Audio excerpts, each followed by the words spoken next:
Dans l'actualité, on parle économie à présent. Et ça y est, c'est ce lundi 18 septembre 2017 qu'a été lancée officiellement la nouvelle Mercurial au Gabon.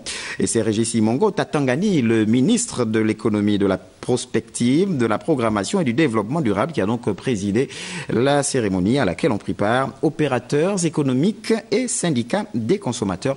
Le point ici est fait par Frédéric Yendamukula, les images de Chris Sordolf Lemunda.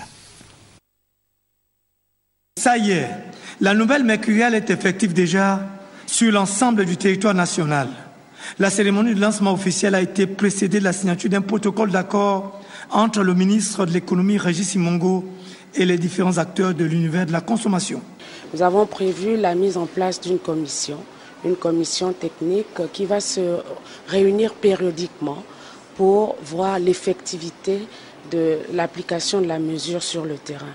Et en dehors de cela, il y a des mesures réglementaires et législatives qui prévoient des sanctions en cas de non-application de cette Mercurial.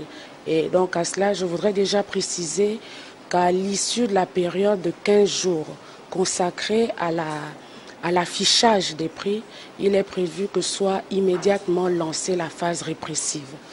Et donc, j'en profite pour dire aux opérateurs qu'il y aura une phase répressive en cas de non-application de cette nouvelle Mercurial des prix. Ce sont donc au total 165 produits de première nécessité qui sont concernés par la nouvelle grille tarifaire. La Mercurial n'est pas quelque chose de figé. Autrement dit, dans 6 mois, on reverra cette Mercurial peut-être.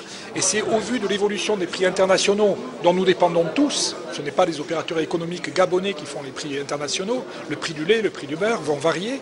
Et cette cascade de marge qui a été mise en place, et grâce à la commission de suivi, on pourra les ajuster à la prochaine Mercurial. Mais c'est progressivement, c'est le marché qui va réguler les prix. Et le marché, au fur et à mesure que l'offre va augmenter. Mais ce qu'on souhaite, c'est cette collaboration entre les opérateurs économiques et le gouvernement, donc l'administration, pour qu'effectivement, ils voient d'un côté qu'il n'y ait pas beaucoup de fiscalité, en plus que celle-ci, parce que le gouvernement, en possédant la baisse des prix, s'est dessaisi d'une certaine somme d'argent, donc de l'ordre de 40 milliards. Donc depuis plusieurs années, on a connu cela.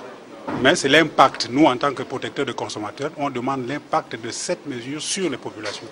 Ce résultat est l'aboutissement d'un travail concerté de plusieurs mois entre les différentes parties, ce qui va entraîner une baisse considérable